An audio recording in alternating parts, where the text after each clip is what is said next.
Hey, y'all, Scott Horton here for Liberty.me, the social network and community-based publishing platform for the liberty-minded. Liberty.me combines the best of social media technology all in one place and features classes, discussions, guides, events, publishing, podcasts, and so much more. And Jeffrey Tucker and I are starting a new monthly show at Liberty.me, Eye on the Empire. It's just $4 a month if you use promo code SCOTT when you sign up. And hey, once you do, add me as a friend on there at scotthorton.liberty.me. Be free. Liberty.me. All right, you guys, welcome back to the show. I'm Scott Horton. It's my show, The Scott Horton Show. And our guest today is Sam Husseini. He's got a new one running at consortiumnews.com, and we'll have it at antiwar.com for you tomorrow. It's called Sanders' Screwy Mideast Strategy. Welcome to the show. How are you doing, Sam? Good to be with you. Good to finally talk to you after all this time. I've read you and followed you on Twitter for quite a few years now. And you've helped me out with a lot of guests with your morning email, too, by the way, which I really appreciate. Sure, from accuracy.org. Always a pleasure, Scott. Yeah, absolutely. All right, so Sanders' Screwy Mideast Strategy, and this is particularly regarding what is to be done about the Islamic State in eastern Syria and western Iraq, or what used to be those places anyway. Am I right? Yeah, I think it still is those places, but yes. Okay. I mean, whenever the Mideast comes up, generally almost, and especially when ISIS comes up, Sanders has basically been saying the Saudis need to get their hands dirty. These are rich countries run by rich families, and the future of Islam is at stake, and the soul of Islam is at stake, and they have to get out there and they have to solve this problem themselves. That's almost a kind way of paraphrasing what he's been saying.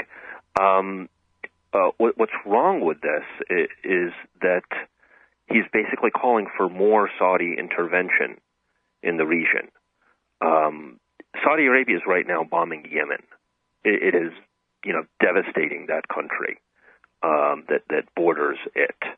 Saudi Arabia has been the haven for all of the ousted Arab dictators from Tunisia to Yemen after they got ousted. Mubarak was about to go to Saudi Arabia. They didn't want him to resign at all, and he finally did, and now he's, sort of under pseudo-house arrest in Egypt, and now they're backing the military dictatorship in Egypt. They've been sort of the most anti-democratic force in the Arab world here, and for decades now they've backed the teachings of the Wahhabi sect of Islam, which has basically given rise to Al-Qaeda and ISIS. And so why do we have a presumed progressive like Sanders, who's so articulate on economic issues and other issues, saying that we should turn over a large part of our Mideast policy, which I have a lot of problems with, to the autocratic Saudi regime. Yeah. Well, now, so back to Sanders in just a second, but just to elaborate your point one step further, too. Mm-hmm. I think the most charitable explanation of the rise of the Islamic State and the Saudi role in that would be oops, and that their support for Arar al-Sham and other so-called, mythical moderates and whatever this whole time in the civil war in their determination to oust Assad has led to this massive blowback in the form of the Islamic State. And that's, that I think is the most charitable explanation when, we have Michael Flynn's affirmation of the DIA report and its importance in explaining that this is exactly what's going to happen if America and its allies continue upon the path of of supporting the rebels in Syria, the memo from August of 2012. Yeah, it's either, extreme bungling, oops, as you say, or an insidious attempt in order to create failed states in the secular republics of the Arabic world, like Syria was.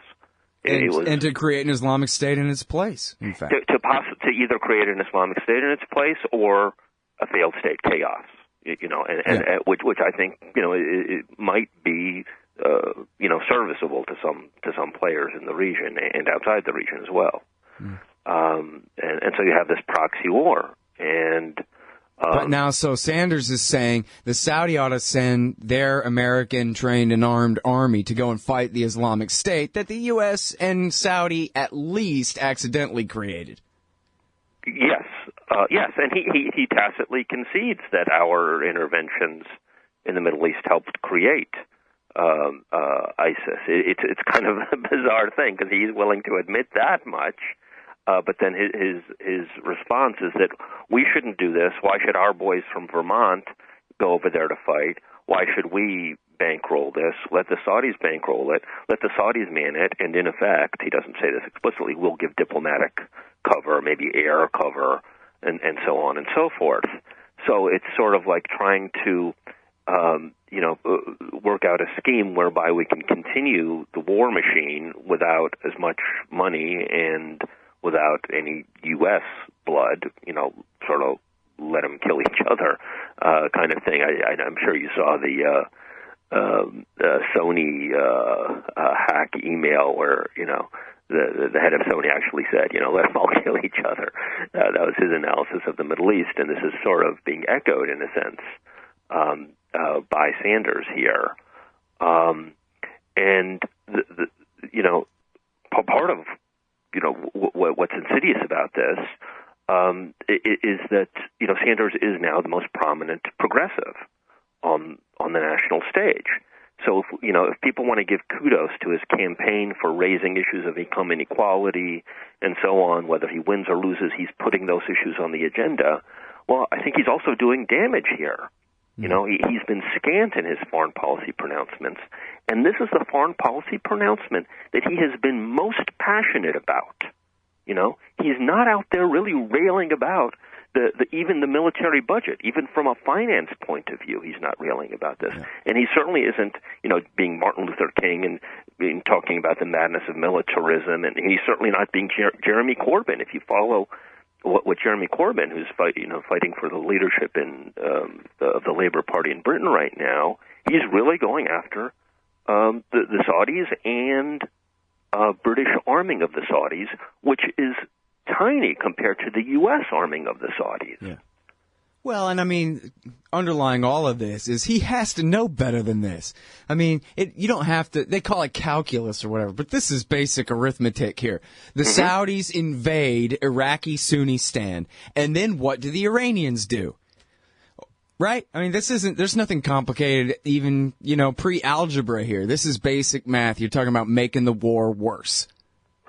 Right. And sort of you got the militarists on either side, tacitly benefiting from that.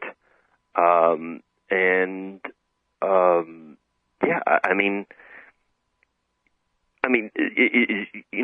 we asking what Sanders is doing? Is he doing an oops? Is he being careless here, or is he being insidious here? I mean, what struck me is part of his pronouncements here. Some of his most viscerous pronouncements have been when he's gone on Wolf Blitzer's show on CNN. And Wolf Blitzer, as people may know, has a fairly long history of being not just pro-U.S. military intervention, but specifically fairly pro-Israeli. And there is a tacit, not so tacit anymore, Israeli-Saudi alliance in the Middle East. And so, you in effect have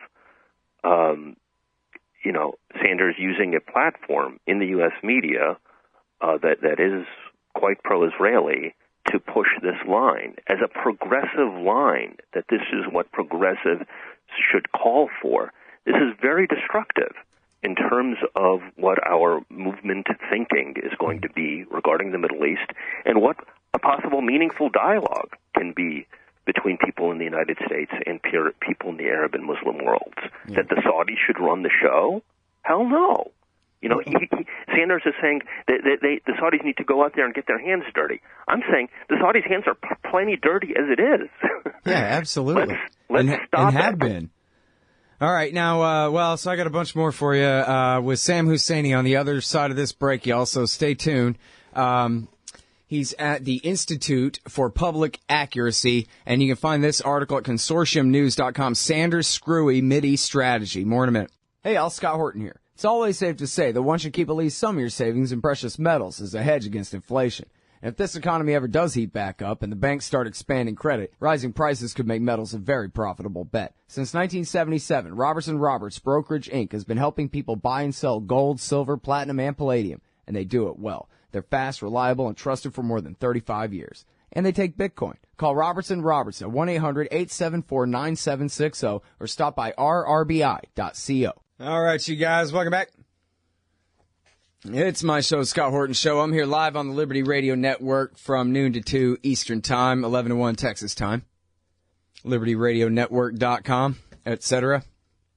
I'm talking with Sam Husseini about his piece, Sanders' Screwy Mideast Strategy, and it's about Bernie Sanders and how little he's had to say about foreign policy. And then when he does talk, it's this madness about how the Saudis ought to invade Iraqi Sunnistan to get rid of our Islamic State problem, which makes no sense whatsoever. And, one thing, well, there's a lot of things a lot of different directions to go here, but one thing about Rand Paul, about Jim Webb, about Bernie Sanders, all these guys right now who I think we all know better than the stupid crap that they say about foreign policy, they could all be doing really great right now. They were all blowing a perfect opportunity. Even by 2008, Giuliani's 9/11 shtick was already old. I mean, they beat that thing completely to death. And any honest human who takes a look at America's Middle East policy can see just it's totally FUBAR. The entire thing is contradictory and ridiculous, and we're fighting for Iran and Iraq, but we're fighting for Al-Qaeda against Iran and Syria, and for and against both in Yemen, and people are dying in huge numbers, and it's madness, and stop it, and how in the world can you justify it? Lindsey Graham right now is at 0%, because that's what even conservatives think about the empire in the Middle East right now. And nobody will get out there and be Ron Paul about it and say, just come home, forget it. Be Switzerland from now on.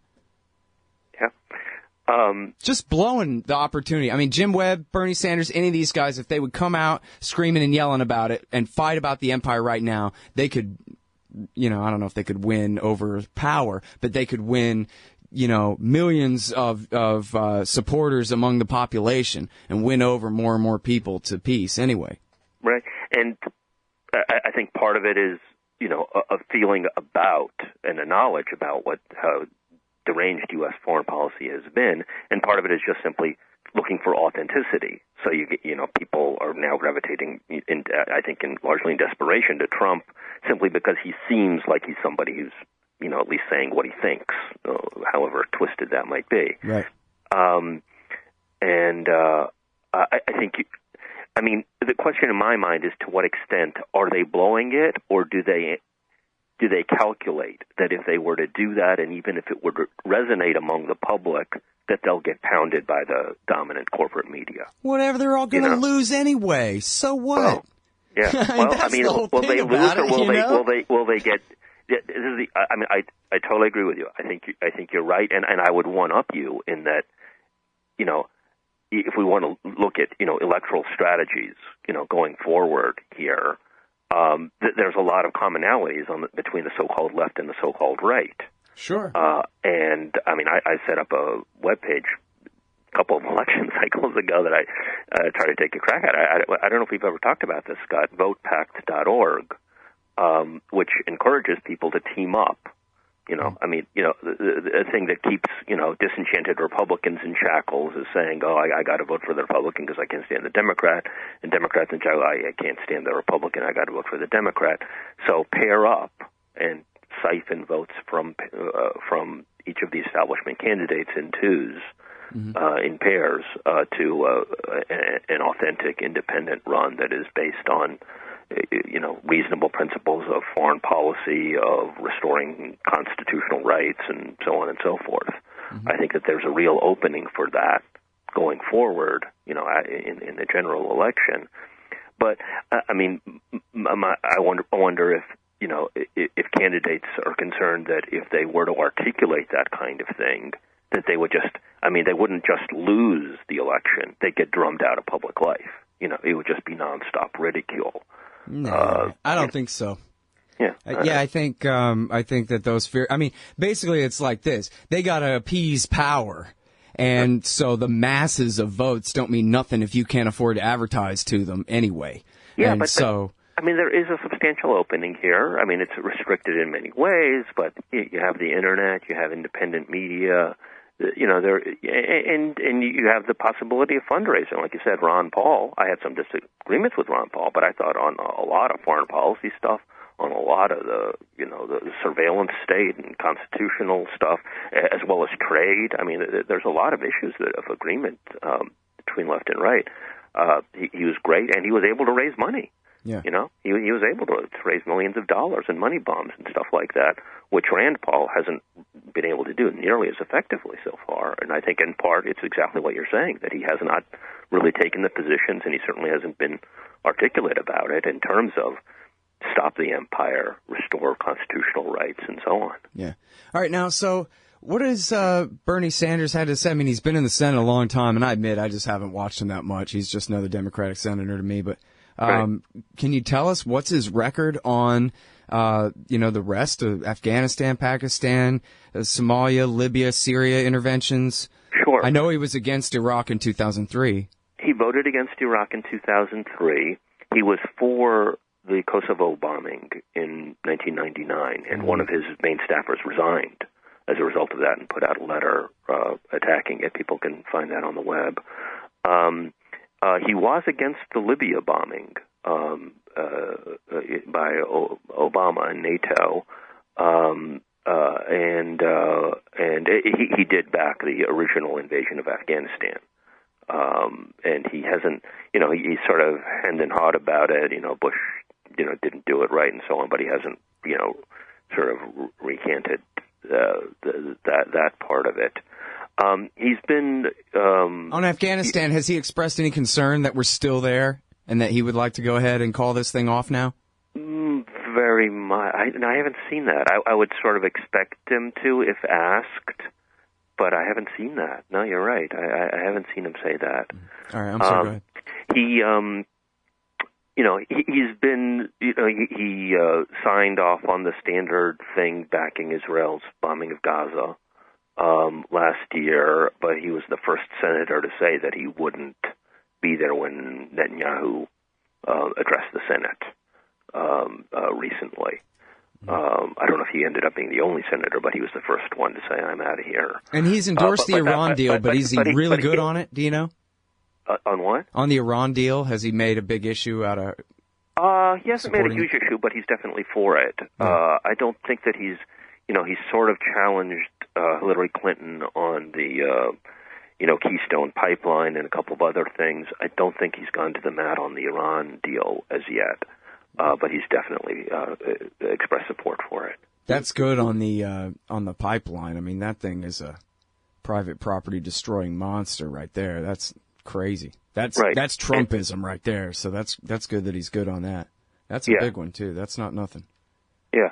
He's been good on it, and he, sort of forced Clinton to, at least sort of pose as being for it for the time being.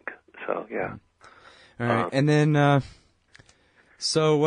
good. He's for the Iran nuclear deal. And then on Israel-Palestine, I guess I read that he's for a two-state solution, but what do you think of President Sanders? Would he, make an issue, try to force it? Yeah, I mean, it's difficult to read the tea leaves. I mean, I'm always wary of saying somebody's for a two-state solution. I mean, everybody says they're for it. Netanyahu says he's for a two-state solution. It's not meaningful. Well, and apparently Kerry really tried in good faith, but just didn't have the backing from the president and had completely, obstinate Israelis, and it would have taken real pressure from Obama to make them get out of Kerry's way, and he didn't do it, so. Right. But that's, ultimately that ends up being your position in a way. If you can't, if you're in a position of power and you can't do it, or you don't want to expend the political capital to do it, then it's not really a position. It's a rhetorical a slogan, yeah. Right. But he did. I mean, he had some mild criticism in terms of disproportionate and so on, but he signed off on the resolution that virtually all members of Congress in such a circumstance sign off on when Israel was bombing Gaza. for 50 some odd days last year. He signed off on that, as well as most of the rest of the establishment members of Congress. So, you know, it's reading tea leaves right now. I mean, you know, people have gone back and found statements from him that were fairly critical of U.S. foreign policy, fairly critical of Israel. Well, now he's touring around. Is he not taking questions, or nobody's asking? Oh no, he's taken. He didn't take my question when he was last in D.C., but he's been taking some questions. But I guess from the media or from regular people, and are regular people not pressing him on this stuff? You know, maybe it's more constrained than I'm seeing. I mean, I'm not necessarily out there in Iowa and so on, so I'm not sure how many questions he's taking. But I haven't seen a lot of people raise stuff. Now, look, I mean, when the Black Lives Matter folks got into his face, he changed. Yeah. You know, he's making that part of his stump speech, right. And I think that's what people got to do. You know, to raise issues of peace and justice. You know, and you know, I mean, politicians are ultimately wind vanes, and it's ultimately up to movements to make them move in the way that they need to move. So I think that's part of the dynamic that has to happen here. Yep. And yeah, you know, like you're saying, there's a huge realignment just waiting to happen here. We're not the worst of the left and right getting together, like conservative right. Democrat Clinton or liberal Republican Bush, but the best of the left and the right in a Ron Paul, Dennis Kucinich kind of way. And I guess, you know, I liked past tense to think that we could at least maybe have something like a watered down version of that, at least rhetorically, between Rand Paul and Jim Webb. And make the argument. I mean, my way is, you know, we should have the Democratic Republicans should be the party of the people, and then we should just have the war party of death and taxes for power, for the bankers and the arms dealers and all the special interests. And then at least it'll be clear who's on whose side. We want peace and our Bill of Rights, and they want to take all our money and kill all the Arabs with it. And now we know who's who. And then that way, and they could insist, it might be funny if they did it right, that Jeb should just run as Hillary's running mate, because right. These guys are the centrist extremists, and hey, we're the centrist moderates. We're tired of all this extremism and want to get along, right? Really realign. And now, I mean, that's not like they'd get anywhere and win as a, you know, independent candidacy, but it sure could, you know, help people, I think, you know, confuse them and then straighten them right out about what priorities are most important to us and what we really agree on. And it's just, especially now with the economy the way it is, Sam, it's such a shame to see, you know, like right-wing militia guys and whatever getting more and more racist and more angry at powerless minorities, and left-wingers getting more and more angry and scared of powerless right-wingers, when the problem is power. That's who's the enemy, and it should be really the 99%, not meaning the fringe of the left, but really the 99% versus the state and the private interests that own it and vice versa. I mean, that's our enemy, and it's a tragedy we continue on like this with regular people hating each other while they keep going to the bank with all our money. Right, and that's, you know, the Wall Street bailouts was another great left-right issue. Absolutely. Yeah, and I mean, what I usually call it, you know, they're the establishment center and there's an anti-establishment center. You know, we can't determine, you know, who Jeb Bush's running mate is, although what you're saying makes perfect sense. But we can, if we can get organized by the time of the election, try to get behind somebody or buddies who can manifest that, who an authentic conservative and an authentic leftist can both get behind and say, I'm not going to vote for the leftist can say, I'm not going to vote for whoever the Democratic Party puts forward. I got someplace to go. Yeah. You know, someplace meaningful to go. And the real crisis is we don't. I mean, the real crisis is the best we have would be Sanders and Rand, and they suck. And they do nothing but run toward that establishment center, seeking approval and pandering to them and betraying everybody else. So who are we left with? Nothing. Ron's retired. You know, right? Ron's retired, but you know, it's a big country with millions of people, and I think that, you know, if but when we're talking about presidents, we have governors and senators running for president. Right. That's about it, you know. Right. But you know, there are lots of retired senators. There are lots of people who are who have a public persona who could be brought into the public arena to be the face of such a movement. I sure would like to see it. Well, yeah. and I appreciate the background knowledge for knowing better who to oppose and why. Yeah. That comes first. Finding somebody to support comes later. But hey, listen, thanks so much for coming on the show. I've already kept you over time here. I'll let you go, but I sure appreciate it, Sam. Great to be with you, Scott. All right, Joe. That's Sam Husseini. He is at the Institute for Public Accuracy, and this one is at consortiumnews.com. Sanders Screwy, Mideast Strategy.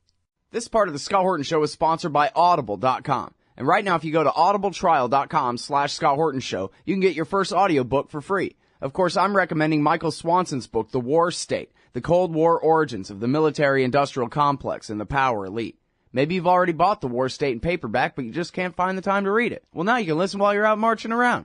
Get the free audiobook of The War State by Michael Swanson, produced by Listen and Think Audio at audibletrial.com/Scott Horton Show. Hey, Scott Horton here to tell you about this great new book by Michael Swanson, The War State. In The War State, Swanson examines how Presidents Truman, Eisenhower, and Kennedy both expanded and fought to limit the rise of the new national security state after World War II. If this nation is ever to live up to its creed of liberty and prosperity for everyone, we are going to have to abolish the empire.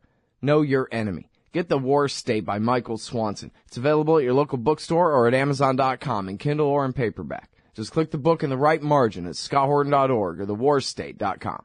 Hey, Scott here for Samurai Tech Academy at mastersamuraitech.com. Modern appliance repair requires true technicians who can troubleshoot their high-tech electronics. If you're young and looking to make some real money, or you've been at it a while and just need to keep your skills up to date, Samurai Tech Academy teaches it all. And they'll also show you the business, how to own and run your own. Take a free sample course to see how easily you can learn appliance repair from mastersamuraitech.com. Use coupon code Scott Horton for 10% off any course or set of courses at mastersamuraitech.com.